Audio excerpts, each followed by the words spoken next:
안녕하세요. 반갑습니다. 저는 꿈새 생애설계 협동조합 이사장으로 활동 중인 조기훈입니다. 오늘 여러분들을 만나 뵙게 돼서 너무 반갑습니다. 자, 오늘의 주제는 스마트 라이프 디자인, 내 인생을 다시 디자인하라 라는 주제를 가지고 여러분들과 함께 이야기를 해보도록 하겠습니다. 자, 내 인생을 다시 디자인하라 라는 것은 생애설계와 관련이 있습니다. 그래서 요즘 많이 회자되고 있는 생애설계에 대한 이야기인데요. 생애설계에 대한 오해를 많은 분들이 하고 있습니다. 그래서 그 문제를 한번 살펴보겠는데 어떤 오해를 하느냐, 두 가지 측면에서 제가 그동안 한 10여 년 이상 활동하면서 만나는 분들이 은퇴자금 준비는 나는 이미 끝났는데 뭘 또 준비하라는 거냐, 이런 말씀들을 많이 하시는 것을 봤어요. 그래서 생애설계는 은퇴자금 준비만 하는 것은 아니죠. 나의 삶의 전체적인 부분을 계획을 한번 세워보고 실행을 해보는 과정이라고 보시면 됩니다. 또 두 번째는 그동안 잘 살아왔는데 뭘 또 지금 준비해야 되냐, 내가 그동안 산 것처럼 살면 되지 않겠어? 라고 또 거부하는 분들이 많이 계시는 걸 봤습니다. 자, 그래서 이 두 가지 오해를 여러분들과 오늘 같이 한번 이야기를 하면서 풀어보도록 하겠습니다. 자, 지나온 삶을 한번 같이 되돌아보죠. 우리 삶을 어떻게 살아왔을까요? 자, 균형과 조화를 이루면서 살아야 되는데 과연 나는 삶의 여러 가지 영역에서 어떤 균형과 조화를 이뤘는지 지나온 삶을 한번 잠깐 여러분들이 시청하시면서 한번 머릿속에 떠올려 봤으면 좋겠어요. 내가 태어나서부터 지금까지 나는 어떤 삶을 살았나?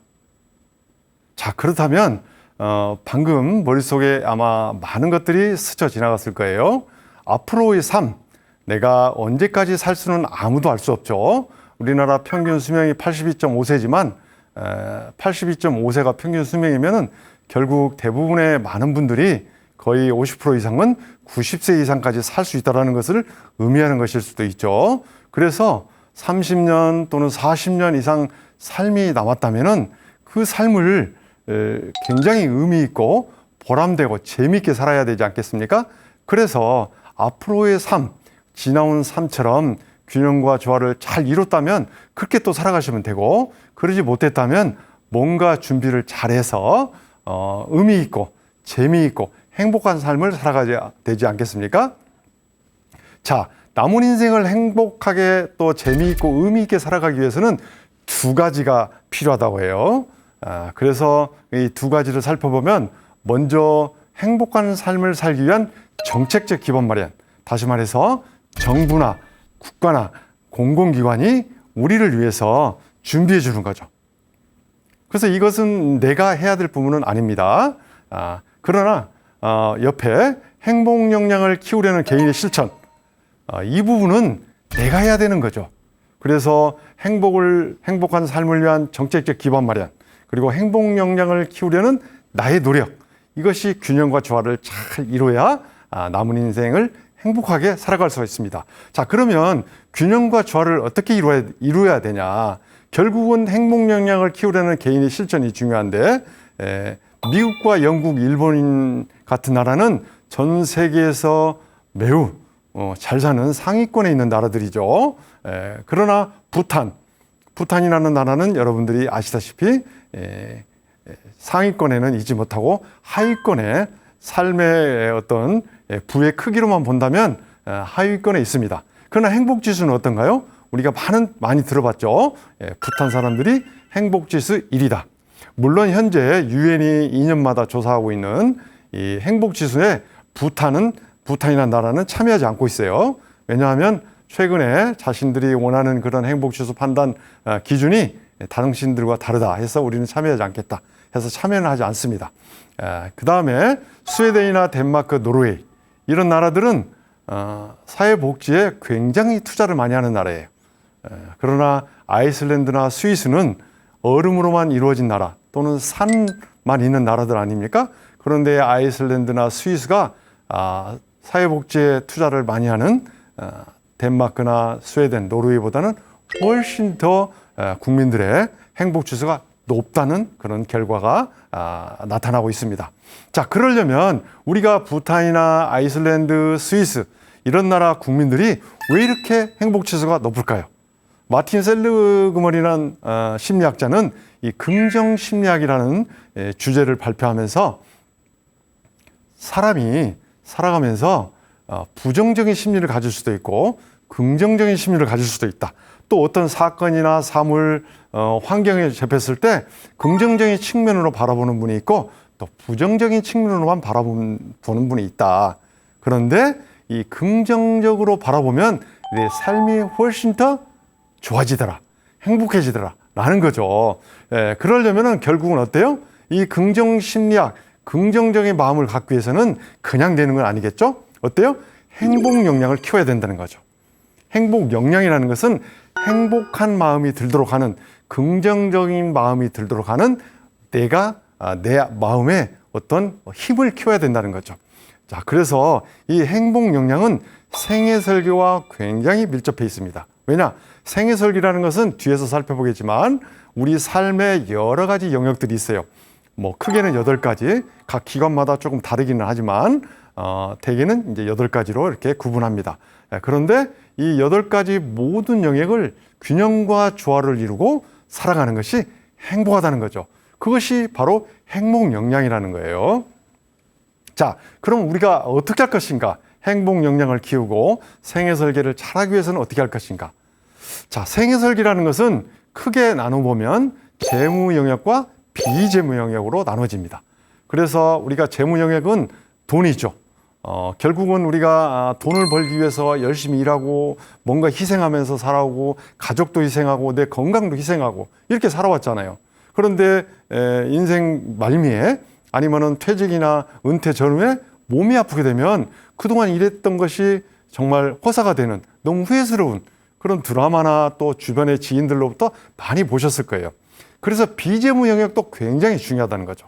그래서 재무와 비재무 이 두 가지를 균형 잡힌 준비를 하는 것이 필요하다는 거죠. 자, 그래서 이 재정 문제는 우리가 생애 설계에서 50%를 차지합니다. 그리고 비재무 영역이 50%를 차지하죠. 그래서 이 재정 문제는 결국은 돈이기 때문에 우리가 아까 말씀드린 83.5세가 평균 수명인데 90세 이상까지 살지 않는다는 보장이 없잖아요. 그러면 90세 이상 또는 100세 이상까지 산다고 했을 때 내가 계속적으로 생활을 할 수 있는 생활비의 그 현금 흐름 이것이 있어야 된다는 거죠. 그래서 재정 문제, 이 소득 유지는 매우 중요합니다. 그래서 비재무 영역인 관계나 건강, 또 여가 취미생활, 사회공헌활동, 일과 경력개발 이런 것들이 있는데 이 관계, 건강, 여가 취미생활, 사회공헌활동, 일과 경력개발을 하기 위해서는 뭐가 필요해요? 돈이 필요한 거죠. 그래서 재정 문제가 아주 중요합니다. 그런데 돈만 있다고 해결되는 건 아니잖아요. 우리가 아무리 돈이 많아도 관계가 안 좋으면 배우자와 관계, 자녀들과 관계, 또 부모 형제와 관계, 지인들과 관계가 안 좋으면 무슨 의미가 있습니까? 그 다음에 돈이 아무리 많아도 건강이 안 좋으면 내가 그 돈을 유익하게 사용할 수가 없잖아요. 그래서 이 재정 문제와 이 비재무 영역 이것은 아주 중요하게 서로 밀접한 연관관계가 있고 상호작용 가운데 균형을 맞춰가야 된다. 그래서 삶의 행복은 재정 준비만으로는 완성되지 않는다. 어때요? 생애 설계 각 영역의 균형과 조화를 통해서 삶의 질을 높여가야 한다는 얘기죠. 자, 그러면 여기까지 보시고 제가 10년 동안 생애 설계뿐만 아니라 여러 가지 상담을 하면서 많은 분들을 만나왔는데 생애 설계 영역에서 상담을 통해서 그분들이 성공적으로 지금 삶을 살아가고 있는 분은 한 4분 정도 사례를 한번 간단하게 소개를 해드리겠습니다. 먼저 은퇴 후 수목원 전문 작가의 꿈을 키우고 있는 H씨인데요. 이분은 60세에 정년퇴직을 하시고 70세까지 감리사로 활동을 하셨는데 그냥 프리랜서로 이 감리 활동 하셨어요. 그래서 70세가 되셔서 딱 70세에 저한테 오셨는데 자녀도 다 출가하고 이제 뭐 할 일도 없고 너무 무료한 거예요. 그래서 앞으로 어떻게 살면 좋겠습니까? 라고 저한테 찾아와서 10시간 동안 5번에 걸쳐서 상담을 했는데 이분의 쭉 살아온 과정이나 또 경력을 탐색해 보니까 나무를 매우 좋아하더라고요. 실제로 그렇고, 그래서 분재 전문가 자격증도 있으시고 조경 관리사 자격증도 있으시고 또 실제로 자신의 아내와 거의 한 달에 2-3번씩 수목원을 다니고 있더라고요. 또 어쩔 때는 아내의 친구인 남편 4분이서 또 수목원을 다니고 있고, 그래서 우리나라에 저도 잘 몰랐는데 수목원이 굉장히 많더라고요. 또 이분은 우리나라 수목원뿐만 아니라 일본에 있는 수목원도 또 자주 가더라고요. 일본에는 또 우리나라에 몇 배의 수목원이 있더라고요. 그래서 이분이 좋아하는 거, 이제 퇴직해서는 은퇴해서는 자신이 좋아하는 일을 해야 되잖아요. 그래서 쭉 같이 5번 10시간 정도의 상담을 통해서 결국 저하고 결정을 내린 것이, 이분이 또 글쓰기를 좋아해. 글쓰기를 좋아해서 수목원 작가를 한번 해보자. 그래서 블로그를 개설을 하고 블로그에 수목원을 갔다 올 때마다 글을 써보자.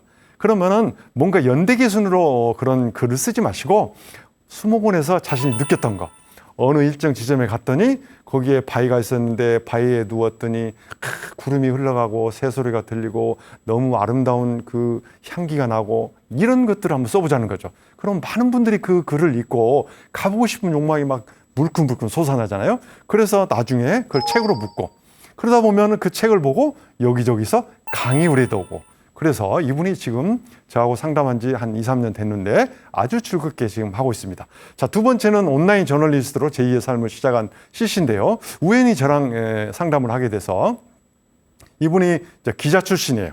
기자 출신인데 퇴직을 하고 나서 할 일 없이 집에만 있다 보니까 아내로부터 여러 가지 핀잔만 듣고 그러다가 이제 우연히 저를 만나게 됐어요.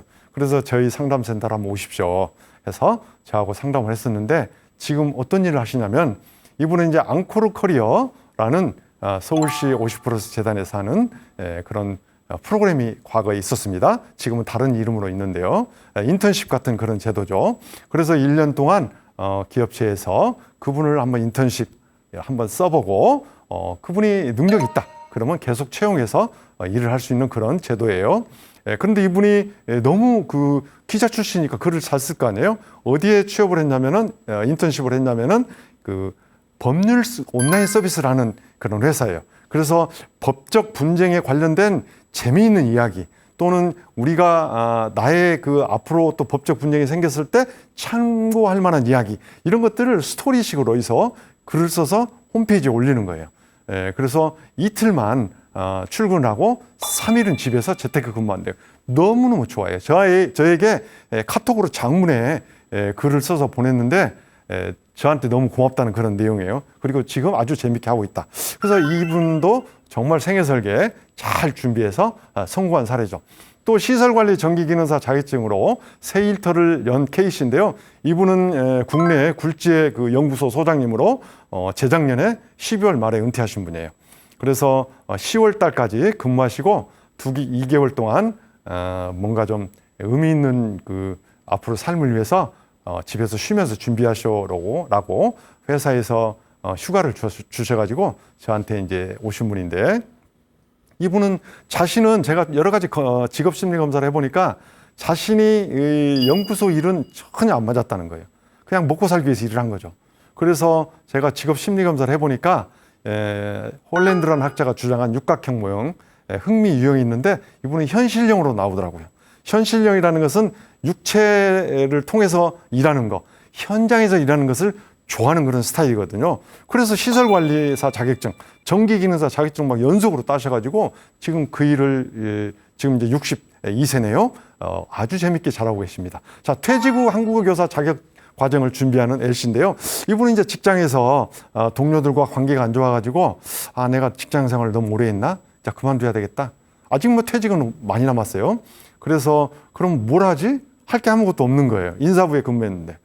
그래서 저한테 오신 분인데 저랑 상담하는 과정에서 이분이 좋아하는 것이 남을 가르치고 뭔가 자원봉사하고 재능 기부하고 이런 걸 너무 좋아하시더라고요.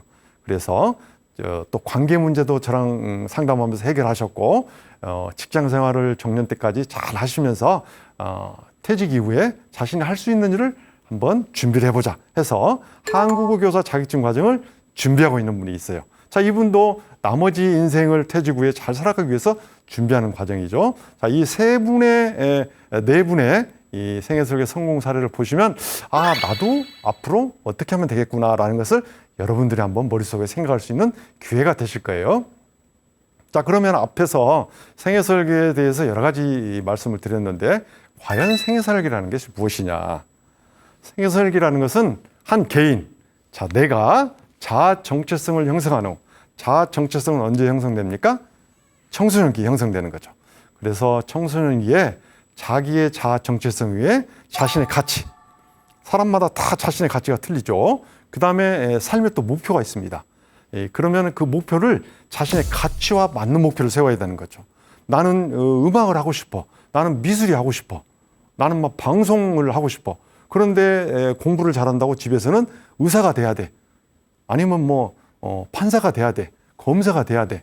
해가지고 자신의 가치와 관련 없는 그런 목표, 또 뒤에서도 말씀드리겠지만 부모님에 의해서 자신의 목표, 삶의 목표가 세워져서 정말 불행하게 살아가는 분들이 많잖아요. 그래서 항상 이 목표, 자신의 삶의 목표는 자신의 가치와 연관돼서 세워야 된다. 그래서 인생의 전 과정에서 청소년기부터 성인기, 중년기, 장년기, 노년기까지 전체 과정을 내가 내 가치를 실현하기 위해서 체계적이고, 그러니까 계획적으로 짜야 된다는 거죠. 그리고 그것을 이제 실행해 보는 것.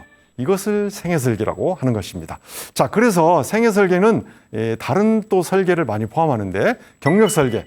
경력설계는 내가 현재 예를 들면서 강의를 하고 있지만 나는 나중에 강의와 상담을 하고 있지만 나중에 다른 일을 또 해보고 싶다. 그러면 지금부터 준비를 해야 되잖아요. 저 같은 경우는 AI 강사를 해보고 싶어요. 그러면 AI 부분에 공부를 해야 될 거 아닙니까? 그래서 그런 경력설계, 또 은퇴설계. 은퇴설계는 이제 재무 부분만을 한정지어서 주로 얘기를 하고 있습니다. 그래서 경력설계, 은퇴설계를 다 포함한다, 생애설계가. 그리고 이 생애설계는 청소년기부터 노년기까지 쭉 설계를 하기 때문에 이 시간적 흐름이 매우 중요하죠. 그래서 단기 계획, 중기 계획, 장기 계획 이렇게 세워야 되고, 또 생애설계를 수립하는 프로세스가 있어요. 그 프로세스에 맞춰서 해야 된다. 자, 그리고 한번 세워놓으면 그대로 끝나는 것이 아니라 계속 다듬어 가야 되죠. 왜냐?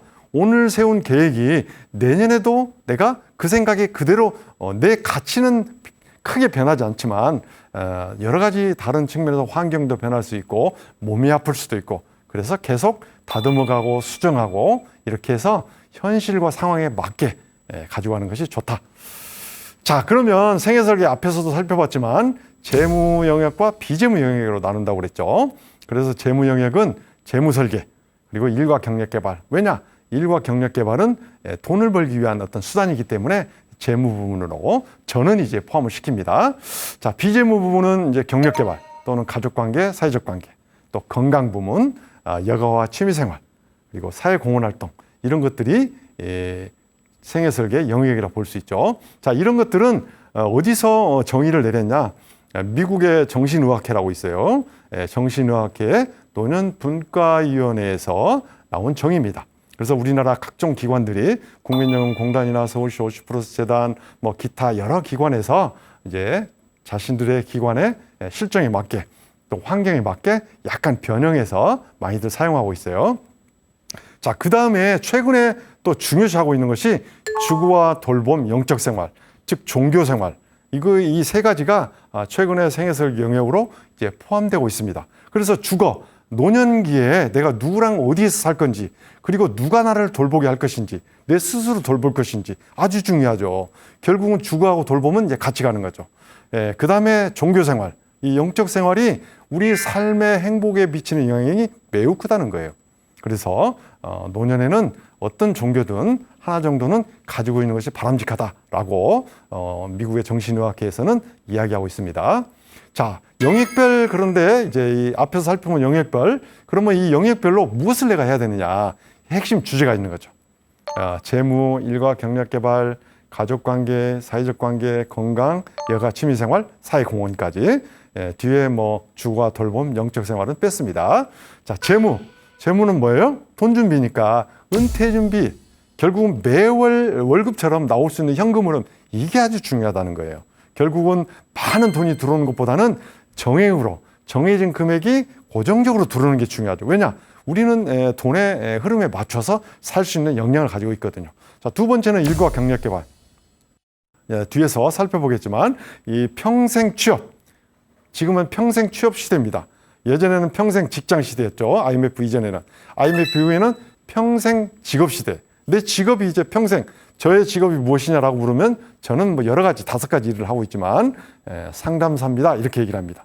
그래서 평생 취업 직업 시대에서 이제는 2025년도 우리가 65세 이상 인구가 20%를 넘은 초고령화 사회가 됐어요. 그래서 초고령화 시대가 되면서 평생 취업 시대가 됐다. 그러니까 평생 뭔가를 꼭 돈벌이가 아니지만 일을 하면서 살아야 된다. 즉 자기 개발인 거죠. 자, 가족관계. 가족관계는 결국 우리가 가족 분쟁이 많이 생기잖아요. 오래 살수록 더 많이 생깁니다. 왜? 같이 붙어있는 시간이 많기 때문에. 그래서 어떻게 하면 화목한 가정을 이룰 것인가. 그다음에 사회적 관계, 네트워킹. 누구랑 이렇게 네트워킹하면서 내가 몸이 아플 때 나를 돌볼 수 있는 사람, 돌아볼 수 있는 사람, 사회 안전망 역할을 해주는 거죠. 국가가 다 하지 못합니다. 우리 자녀들이 다 하지 못해요. 자, 그다음에 건강. 건강은 결국 질병과 그 사고 이런 것들을 잘 예방하고 또 정신 건강도 매우 중요하죠. 이런 것들을 피해가는 것이 핵심 주제입니다.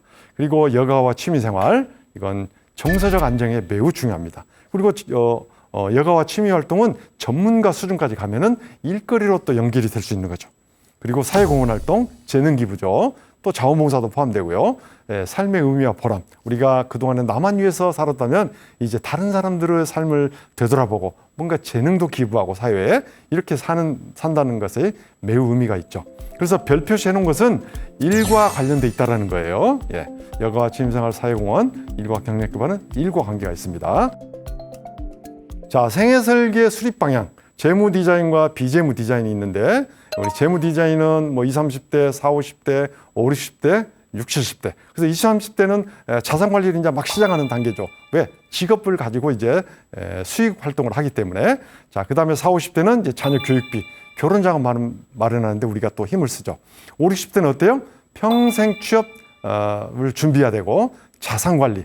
이게 이제 내가 자산을 잃지 않도록 잘 유지해야 평생 그 돈을 가지고 사용할 수가 있잖아요. 그리고 60, 70대는 이제 유산도 내가 어떻게 상속할 것인지, 그리고 가능하면 세금도 좀 적게 내고 이렇게 절세하면 좋잖아요.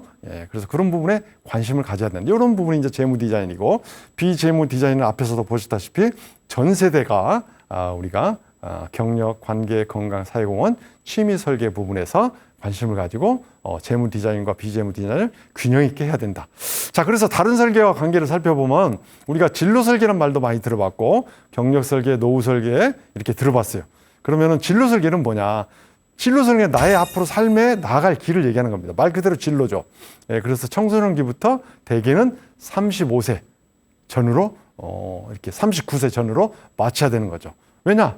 내 진로를 40대까지 어떻게 할 것인지 결정을 못 한다면 그건 문제가 있죠. 자, 그 다음에 경력 개발. 경력 개발은 앞으로에 대해 경력을 어떻게 가지고 갈 것인지에 대한 문제이기 때문에 꾸준히 계속해서 청소년기부터 해야 되는 거죠. 언제까지? 64세. 그러니까 65세가 되기 전까지. 그래야 65세 이후에 뭔가 다시 막 배우고 힘들게 어렵잖아요.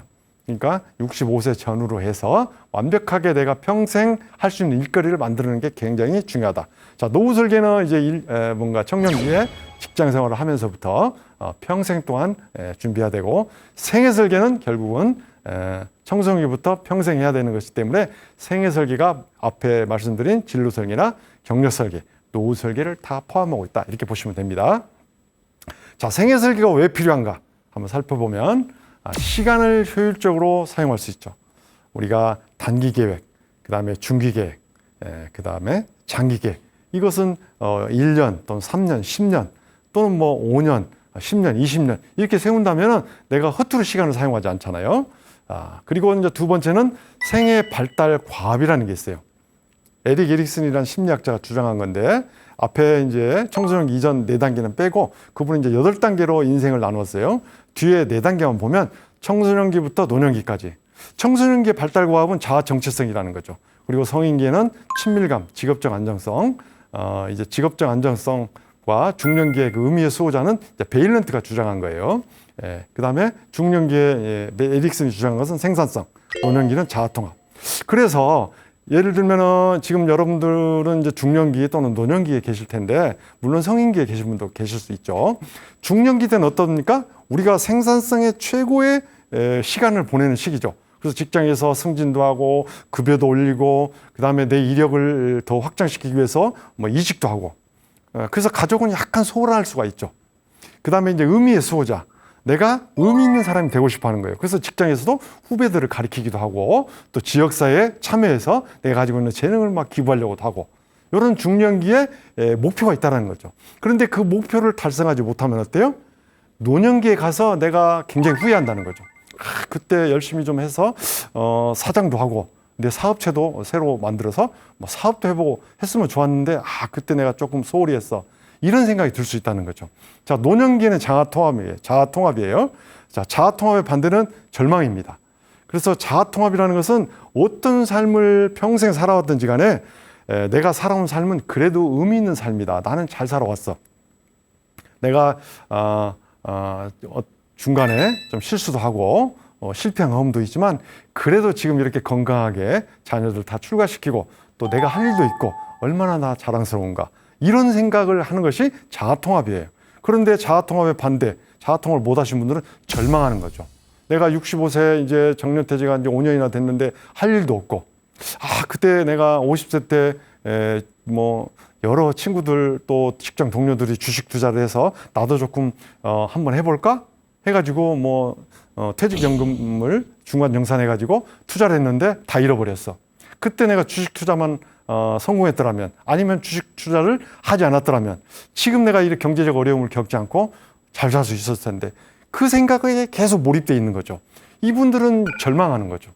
그래서 노년기에 이 자아통합이 잘 이루어질 수 있도록 해야 나머지 삶이 행복하다는 거죠. 그래서 생애 발달 과업을 이 청소년기, 성인기, 중년기, 노년기에 잘 해결하고 넘어가야 된다는 거죠. 자, 3기 인생론이라는 게 있습니다. 그래서 피터 라셀이라는 학자가 영국의 사회학자인데 주장한 내용입니다. 생애 주기는 4단계로 나눠진다. 1기, 2기, 3기, 4기. 그래서 1기는 이제 공식적으로 이제 그 교육을 종료하는 시기. 뭐 대학까지 간다면 대학, 또 고등학교까지만 졸업한다면 뭐 고등학교. 그다음에 이제 제2기 인생은 내가 취업해서 가족을 돌보고 또 사회에 뭔가 역할을 하고 퇴직 전까지 그 시기죠. 그다음에 3기 인생은 이제 퇴직해서 건강해 지내는 시기. 요 시기가 아주 중요하다는 거예요. 아까도 말씀드렸지만 우리가 그동안에 나만을 위해서, 가족을 위해서, 뭐 직장을 위해서, 뭐 국가를 위해서 열심히 일했잖아요. 그래서 퇴직을 하니까 너무 허무해. 그래서 이 허무한 시기를 허무하게 보내지 마시고, 그 다음에 우리가 뭐 주변에도 살펴보시면 낮에 굉장히 지하철 타고 많이 돌아다니시는 어르신들 계세요. 또 골목골마다 앉아 계시는 분들, 또 공원에 무료하게 앉아 계시는 분들, 이런 분들은 왜 그럴까요? 이 개인적 성취에 대한 제3기 인생론을 의미를 모르기 때문에 그러는 거죠. 아니면 배우지 못했기 때문에. 그래서 퇴직하고 나서 건강하게 지내는 시기 동안 내가 하고 싶은 게 있었어요. 어렸을 때부터 가지고 있는 꿈이 있잖아요, 다. 내가 정말 기타를 배우고 싶었는데 어머니가 기타를 안 사주셔서, 공부해야지 무슨 놈 기타야 해가지고 안 사주셔서 너무너무 막 슬펐는데, 이제 내가 이제 퇴직하고 나니까 시간도 많이 남고 기타를 한번 배워봐야지, 아니면 색소폰을 배워봐야지, 그림을 한번 그려봐야지. 내가 사진 찍은 거 좋아하는데 막 카메라 살 돈이 없어서 사진을 못 찍었어. 이제 카메라 좋은 거 사가지고 사진 한번 찍어보겠다. 아니면은 뭐 내가 음악 듣기를 좋아하는데 스테레오 좋은 걸 사가지고 한번 내가 음악 감상하는데 취미를 한번 가져보겠다. 이게 개인적 성취예요. 이런 취미 활동뿐만 아니라, 아니면은 나는 진짜 자영업을 한번 해보고 싶은데 정말 창업 공부를 열심히 해서 내가 자영업 사장소를 한번 들어봐야 되겠다. 이런 시기가 제3기 인생이라는 거죠. 그래서 얼마나 중요한 시기입니까? 퇴직해서 건강하게 지내는 시기까지. 이건 그러면 그냥 되느냐? 그냥 되지 않죠. 어떻게 해야 돼요? 생애 설계를 통해서 가능하다는 거죠. 생애 설계가 그럼 과연 필요한 것인가? 필요하다는 거죠. 실용적 필요성이라는 건데, 실제 해보니까 이런 좋은 점이 있더라는 거예요. 자, 첫 번째, 내가 내 거를 준비를 잘하니까 어때요? 개인과 가족의 부담이 완화되죠. 그 다음에 중년기 후에 사회적 역할, 우리가 어르신들이 막 아무 할 일 없이 돌아다니면은 지금 65세 이상 인구가 전체 인구의 20%면은 10명 중에 2명이잖아요. 5명 중에 1명. 그러니까 10분이 돌아다니면 2분이 나이 드신 분들이에요. 그러면은 그냥 돌아다니고 막 무료하게 앉아 계시고 그러면 어때요? 보기 안 좋잖아요. 그런데 뭔가 내가 하고 있으면은 그렇게 보이지 않는다는 거죠. 아, 우리 어르신들이 또 우리 국가를 위해서, 사회를 위해서, 우리들을 위해서 뭔가 역할을 하고 있구나. 이런 것이 생애 설계를 통해서 이루어질 수 있다는 거죠. 그다음에 내가 준비를 잘했기 때문에 불안하지 않죠. 또 국가가 다 책임지지 않고 내가 또 스스로 준비를 하기 때문에 사회적 부담도 경감되고 노인에 대한 편견 이런 것도 개선되고 또 그러다 보니까 긍정적 이미지가 사회에 노년에 대한 이미지가 확산되고 또 이걸 계속 생애 설계를 통해서 이런 삶을 살다 보니까 실제 또 이게 검증도 되고 또 더 좋은 어떤 방향으로 발전도 되고 그렇다는 거죠. 자, 그래서 생애 설계는 이 절차와 단계가 있어요. 1단계부터 5단계까지인데 뭐 어려운 거 하나도 없습니다. 예비 단계라는 게 있는데 이제 자기이해. 내가 아까 살펴봤던 청소년기부터 노년기까지 내가 지금 현재 속해 있는 단계에서 발달과학을 잘 성취하고 있었는지, 내 성격은 어떤지, 흥미는 어떤 건지, 내 적성이나 삶의 가치는 무엇인지 이런 것을 잘 안 다음에 내 인생의 사명 및 가치관을 정립해 보는 거죠. 가치관. 나는 가족이 중요해. 나는 건강이 중요해. 나는 동인이 중요해. 다 이런 그 자신만의 가치가 있잖아요. 나는 뭐 여가 활동, 뭐 행복하게 사는 게 중요해. 그러면은 이제 우리가 생애 설계 8가지 영역을 배웠잖아요. 그 8가지 영역에서 나는 어떤 방향을 지금 내 가치가 실현되고 있는지, 재무에서, 가족관계에서, 뭐 사회공헌에서 한번 쭉 소망을 정리해 보는 거죠. 그래서 그 소망을 큰 목표, 중간 목표, 작은 목표 이것을 장기, 중기, 단기로 한번 정리를 해보는 거예요. 그래서 시간 계획을 짜보는 거죠. 내가 단기 목표, 중기 목표, 장기 목표를 짰으면 올해는 어떻게 할 것인지, 이달은 어떻게 할 것인지 저는 매월 단위로 짜고 있습니다. 그렇게 한번 짜보면 짜가지고 매일 실행하면서 점검해 보는 거죠. 매일매일 점검할 필요는 없어요. 뭐 한 달에 한 번 정도 점검하면 됩니다. 자, 이래서 생애 설계와 시간 관리는 매우 중요한데 주어진 시간에 대한 계획을 잘 수립해서 살면 어때요? 삶 전체가 잘 관리가 되는 거죠. 한번 해보면 여러분들이 아실 수 있습니다. 내 삶이 얼마나 의미 있는지. 내가 계획을 잘 세워서 살면요, 오늘 아무 일도 안 해도 행복해요. 왜냐? 오늘 내가 계획한 게 없거든요. 제가 그렇습니다. 저는 오늘 계획한 게 없으면요, 집에서 유튜브 보고 노래 듣고 또 뭐 신문도 보고 내가 그동안에 못 봤던 정보도 찾아보고 너무너무 재밌어요. 그러면 내가 허투루 보냈냐? 그렇지 않죠. 자, 그 다음에 세 번째, 삶의 질이 당연히 향상되죠. 시간을 가치 있게 사용하기 때문에 우리가 시간에는 크로노스와 카이로스 두 가지 시간의 의미가 있잖아요. 그래서 크로노스는 그냥 여결령, 흘러가는 시간이에요. 근데 카이로스는 뭐예요? 의미 있는 시간이죠. 내가 여기서 1시간 동안 강의하는 것이 굉장히 의미가 있다. 그러면 나는 오늘 삶을 정말 가치 있게 산다는 거죠. 자, 그래서 시간 관리를 그러면 잘하면 생기는 변화가 뭐냐? 계획적인 삶을 살 수 있죠. 당연하죠. 뭐 제가 설명할 필요도 없어요. 그리고 매사에 활력이 있죠. 또 우선순위가 파악되므로 바쁜 일상에서 허둥대지 않고 살아갈 수가 있죠. 그 다음에 중요한 일과 긴급한 일을 구분이 가능해요. 우리는 중요하지 않는 긴급한 일에 너무 매달려서 중요한 일을 놓칠 때가 많습니다. 그리고 목표 달성의 필수 요소는 당연히 시간 관리죠. 뭔가 공부를 할 때도 내가 언제까지 공부를 마치겠어. 이렇게 시간 관리를 딱 짜놔야 되죠. 자, 성취감과 자존감 당연히 상승하죠. 또 스트레스도 해소되고 건강한 삶, 자기 관리를 향상. 그래서 결국은 자아실현까지 갈 수 있다는 거예요. 내 경험이 축적되고 또 나의 모습을 보고 자녀들이나 주변 지인들이 너무너무 좋아하는 모습. 저도 이제 제가 살아가는 모습을 보고 저희 자녀들이 아버지의 연령대 많은 분들이 그냥 집에서 쉬고 있는데 직장 상사들이 퇴직하고 나서 할 일이 없다고 너무너무 지루해하고 어떻게 지내냐고 가끔 전화가 온다고 이렇게 얘기를 해요. 근데 우리 아버지는 매일매일 어디 나가시고 일하시고 하는데 그렇게 한번 해보시면 좋을 것 같아요 라고 이야기를 한다고 그래요. 자, 시간 관리를 그럼 어떻게 하느냐? 일단은 자기가 어떻게 시간 관리를 하고 있는지 습관 한번 점검해 보는 게 좋죠. 그래서 습관을 한번 점검을 쭉 해본 다음에 잘못된 습관이 있으면 정리를 하고 목표를 한번 다시 세워보고 그 목표에 우선순위가 있죠. 단기 목표, 중기 목표, 장기 목표. 그래서 우선순위를 정하고 시간 계획표를 짜보는 거예요. 뭐 계획표 짜는 도구는 많이 있습니다. 그래서 실행해보고, 그래서 주기적으로 점검하고, 그래서 일일 단위로, 연간 단위로, 저는 월간 단위로 합니다. 그래서 월간 단위가 가장 좋더라고요. 월간 단위, 연간 단위로 해보면 좋죠. 예, 그래서 뭐 도구는 여러 가지가 있습니다. 뭐 템플릿을 써도 되고, 스마트폰에 저장해도 되고, 아니면은 뭐 다이어리를 써도 되고. 저는 그냥 A4 용지에다가 뭐 7월 워크시트 해가지고 뭐 제 삶에서 일어날 수 있는 7월달의 모든 일을 1번부터 쭉 적습니다.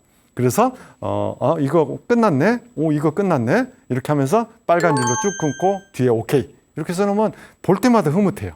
그리고 새로운 일이 생기면 또 쓰면 되고, 만약에 7월 달에 계획을 세웠는데 못했다, 그럼 8월 달 워크시트 작성할 때 8월 달을 넘기면 되는 거예요. 자, 그래서 시간 관리가 이제 중요한 게 우선순위인데, 우리가 시간 관리 우선순위에서 긴급한 것이 있고 긴급하지 않은 게 있어요. 그다음에 중요한 게 있고 중요하지 않는 게 있죠. 그래서 긴급하고 중요한 걸 가장 먼저 처리해야 되겠죠. A 면에 있는 거죠.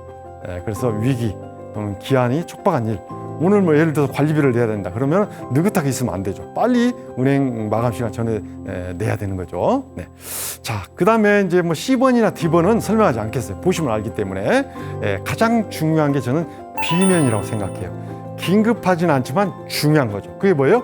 예방하는 거. 우리가 여름철에 이제 장마 지고 홍수 지고 하면은 뭘 해야 돼요? 홍수 예방을 해야 되는 거죠. 그런 것처럼 우리가 노년기에 가면은 현금 흐름이 줄어들 수도 있고, 몸이 아플 수도 있고, 할 일이 없을 수도 있죠. 그럼 뭘 해야 돼요? 지금부터 재무 준비를 잘해야 되고, 현금 흐름이 생기도록 해야 되고, 건강 관리 잘하면서 식단 관리, 또 운동 이거 해야 되고, 그 다음에 내 일거리, 아까 앞에서 보셨던 것처럼 일과 경력 개발, 또는 여가와 취미 활동, 사회 공헌 활동, 요 세 가지가 일과 연결된다고 했잖아요. 이런 것들을 하기 위해서 역량 개발을 잘하고 강화시키고 경력 개발을 해야 된다는 거죠. 그렇게 하려면 어떻게 해야 돼요? 목표를 세워야 된다는 거죠. 네. 그래서 이 B면, 긴급하지 않고 중요한 것이 시간관리 우선순위에 저는 두 번째라고 봅니다. 자, 그래서 생애 설계와 목표 설정, 앞에서 다 우리가 한번 같이 이야기를 나눴던 겁니다. 발달 과업, 청소년기, 성인기, 중년기, 노년기, 이 네 단계 발달 과업을 잘 완수하는 것. 그 다음에 제3기 인생론, 1기 인생, 2기 인생, 2기 인생, 3기 인생이 있는데, 그 3기 인생인 퇴직 후부터 건강하게 사는 시기에 내가 내 개인적 성취를 이루는 것. 그 다음에 삶의 실용성. 우리가 이렇게 생애 설계를 세워서 쭉 살아가다 보니까 정말 필요하네 라는 것. 그 다음 시간 효율적 활용. 시간 관리를 잘 습관을 점검해보고 내가 시간 계획을 수립해서 긴급하거나 긴급하지 않거나 이런 것들을 잘 확인해 가지고 사용을 해야 된다고 그랬죠. 이런 것들을 모두 섞으면은 어때요? 나는 삶을 어떻게 살아야 되겠구나, 앞으로. 생애 설계의 목표를 어떻게 세워야 되겠구나 라는 것이 수렴이 될 수가 있어요. 그랬으면 자연적으로, 자동적으로 머릿속에 딱 떠오르게 됩니다. 그래서 여러분들이 이 생각이 떠오르는 방법은요, 가장 좋은 방법은 산책이라고 그래요. 이렇게 조용히 이렇게 걷다 보면요, 머릿속에 뭔가 이렇게 내가 그동안 고민했던 거, 아니면은 계획했던 거, 아이디어가 떠오르지 않았던 거, 이런 것들이 떠오른대요. 그래서 떠오를 때 빨리 메모를 해야 됩니다. 그럼 어디다 메모를 해요? 스마트폰에 메모장에 하는 거죠. 그래야 잊어버리지 않죠. 우리가 이제 나이가 드시면 기억력이 조금 떨어지기 때문에 금방 잃어버리거든요. 그래서 아이디어가 생각나면 걷기를 하다가 바로바로 메모를 해야 되는 게 좋습니다. 자, 그래서 생애 설계 목표 의미와 중요성 살펴보면, 목표는 당연히 내가 목표가 딱 있어요. 그럼 방향을 제시하는 거죠. 그 다음에 그 목표를 달성하기 위한 동기를 부여하는 거죠. 내가 예를 들어서 몸무게를 현재 85kg인데 80kg로 빼고 싶다. 그러면 내가 운동을 해야 되겠네 라는 방향 제시를 해주는 거죠. 그 다음에 당연히 85kg에서 80kg로 빼려면은 방향만 제시해 주는 것이 아니라 내가 식단 조절도, 운동만 해야 되는 것이 아니라 식단 조절도 해야 돼요. 그러면은 식단 조절하기가 쉽지가 않잖아요. 내가 밥을 한 그릇씩 먹다가 반 그릇 먹기는 굉장히 힘듭니다. 저도 해봤지만. 그런데 85kg에서 80kg로 5kg를 빼야 된다면은 당연히 동기가 부여가 되죠. 그래서 당연히 내가 5kg를 빼려면 식단 조절을 해야 돼. 동기로 부여해야 한다는 거죠. 그래서 어떻게 돼요? 운동도 하고 식단 조절도 하고 이 행동을 하게 만든다는 거죠. 그래서 목표가 매우 중요합니다. 목표를 달성하는 분들에게 모든 분들에게 물어봤어요. 그랬더니 그분들이 뭐라고 그래요? 목표가 있다는 거죠. 그 다음에 목표를 달성하는 분들에게 모든 분들에게 또 물어봤어요. 어떻게 해서 목표를 달성했냐 했더니 목표를 글로 쓰거나 그림으로 그리거나 아니면은 뭐 표로 작성하거나 해서 딱 붙여놓는다는 거죠. 자, 목표를 달성하는 분들에게 또 물어봤어요. 어떻게 해서 목표를 달성했냐 했더니 대부분의 사람들이 그 목표를 세워놓고 행동을 했다라는 거예요. 그래서 이 세 가지가 아주 중요합니다. 자, 그래서 생애설계 목표 설정 3단계, 아까 쭉 우리가 공부했던 가치, 나의 삶의 가치는 뭐냐, 내가 살아온 삶의 원칙이나 기준들이 있잖아요. 나는 죽어도 뭐 야근은 못하겠다 하신 분들은 야근을 하지 않는 그런 직업을 선택해야 되는 거죠. 이게 이제 가치 선택입니다. 그 다음에 사명서 작성. 내 사명, 앞으로 삶을 어떤 내 사명을 가지고 살아야 될 것인가. 이게 이제 행동 지표와 영역에 반영이 되는 거죠. 그리고 이제 목표를 설정하는 거죠. 그래서 그 목표에는 이제 기술을 내가 배우는 것도 있고 습관을 조정하는 것도 있고 또 행동으로 하는 것도, 이런 것들을 이제 구체화하는 겁니다. 예, 여러분들 어떻습니까? 내 인생을 다시 디자인하라. 그동안 삶을 어떤 삶을 살았든지 간에 이제 다시 한번 삶을 재디자인 해보시면 여러분들이 남은 인생, 그 남은 인생이 10년이든 5년이든 아니면 20년이든 30년이든 얼마든지 내가 하고 싶은 일을 하면서 재미있고 행복하게 살아갈 수가 있어요. 네, 그래서 꼭 한번 다시 내 인생을 디자인해 보시기 바랍니다. 네, 여기까지 강의 마치겠고요. 다음 시간에는 정말 중요한 일과 경력 개발에 대해서 여러분들과 다시 만나도록 하겠습니다. 네, 수고하셨습니다.